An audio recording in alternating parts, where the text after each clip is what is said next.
Life insurance isn't a one size fits all.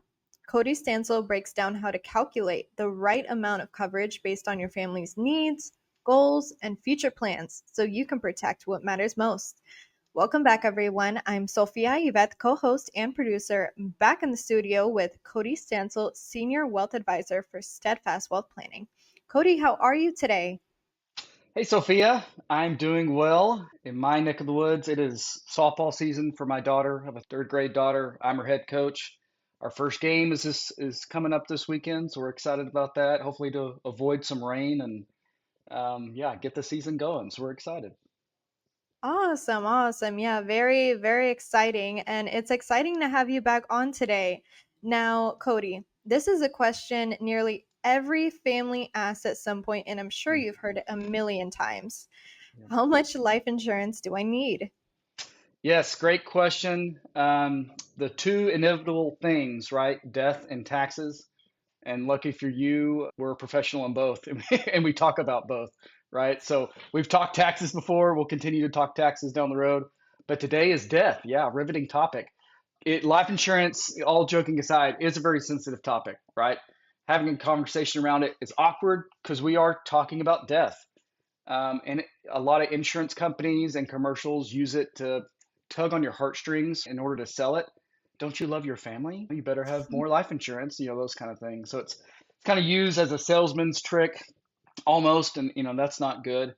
It's also hard to talk about because you never want to benefit from it, right? If you think about it, it may be one of the only things that you'd be glad to pay for and never use, right? Just because you don't want the alternative.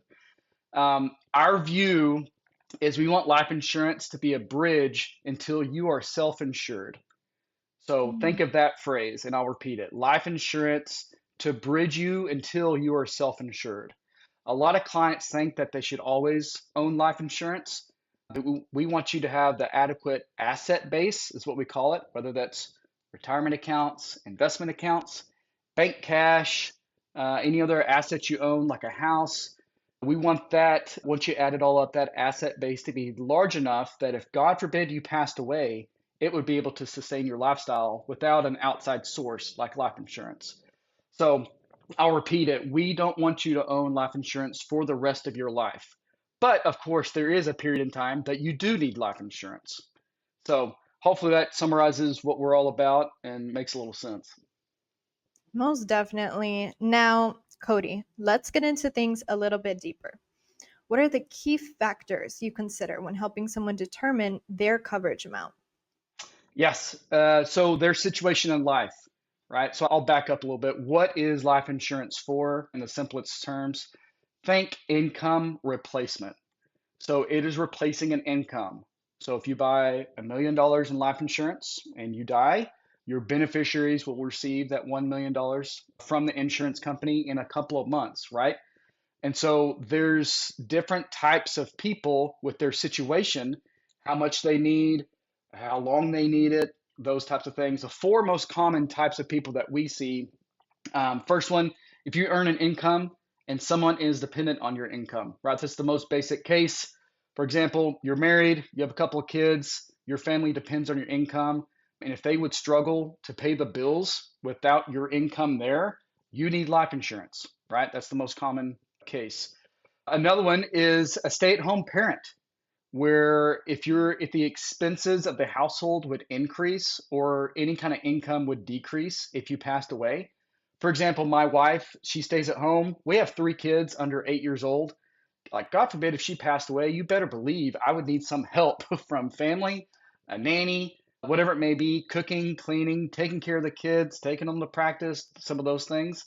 And realistically, I would want to take time off work to grieve during a very traumatic time in our life and try to figure out what's the best next move and just take some time, right? And so my income would probably decline during that period. So even though my wife doesn't have high income earning, we need life insurance on her just in case, God forbid she passed away. So that's the second most common type of client that we see need life insurance. Third one is any other time someone relies on your income. So very similar to the first example, but here's a little twist. I have a client, she's in her late 40s. and she's taking care of her mother physically and financially. Well, if something happens to my client, how would mom pay for her assisted living bills and pay the bills, right? And so my client needs life insurance on her life where her mother is the beneficiary, right? Because God forbid she pass away, mom needs some financial help. So it's not just for the generation right below you, it could be for a generation laterally or above if they depend on your income. And then the Mm. fourth type of client that we see the most is if you own a business that if you weren't around, someone would need to buy out your ownership in.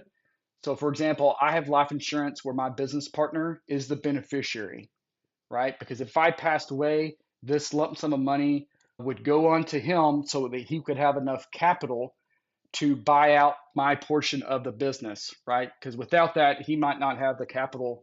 And now my wife is receives my business and she doesn't know how to run a financial planning practice, right? So it's you're kind of stuck. But my business partner having enough life insurance, the benefit, he can buy out my wife and it's a win-win, right? He grows his business, he can take care of my clients. My clients still have a competent advisor to serve them, and my wife doesn't have to worry about selling a financial planning practice and going through that maneuver. So there's other types of situations, but those are the four most common that we see. Wow. Thank you so much for explaining that to us. Now, another question for you. Is there a difference in approach for single individuals versus families with children? Not quite a different approach, but I would just say I would caution you if you are single without kids.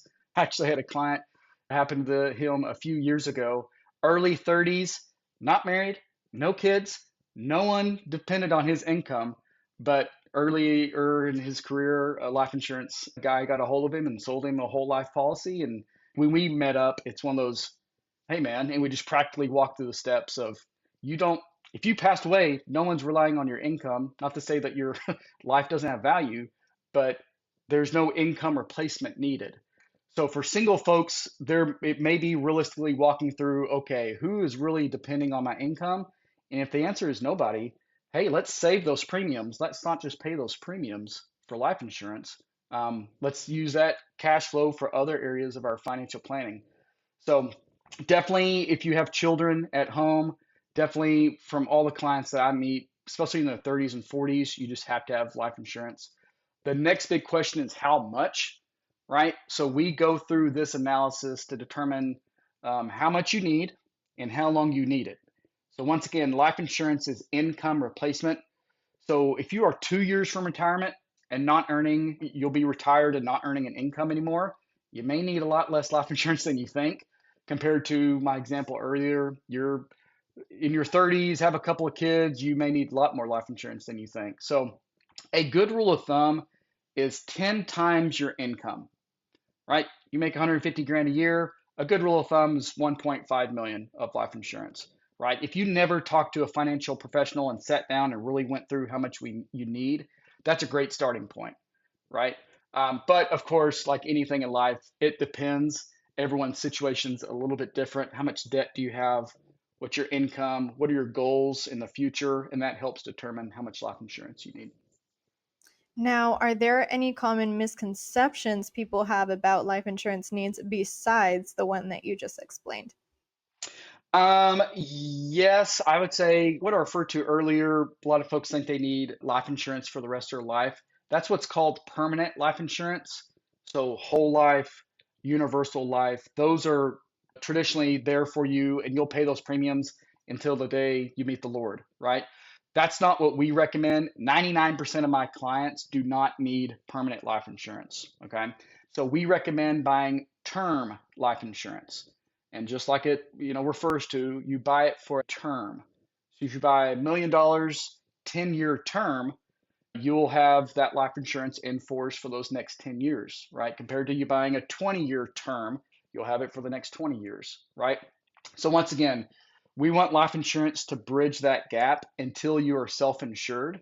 So at the end of the day, it's a little bit different. Customizing it is a big deal. But once again, we meet with clients to go over how much debt do you still have? We would want you to pay that off. God forbid you passed away. What is your income? Realistically, would your spouse want to stay in the same house? We see that a lot. Some defiantly do. Some say, no, I wouldn't want to stay there. God forbid my spouse passed away. So, what would selling that look like? How much equity? And that's all rolled into the equation of how much you need and how long you need it. Wow, Cody, that was some fantastic information you gave us today. A great breakdown of everything when it comes to life insurance. Thank you for helping us understand how to protect our loved ones with clarity and confidence. And we'll see you next time, Wealth Planning Podcast. Absolutely. Thanks, Sophia.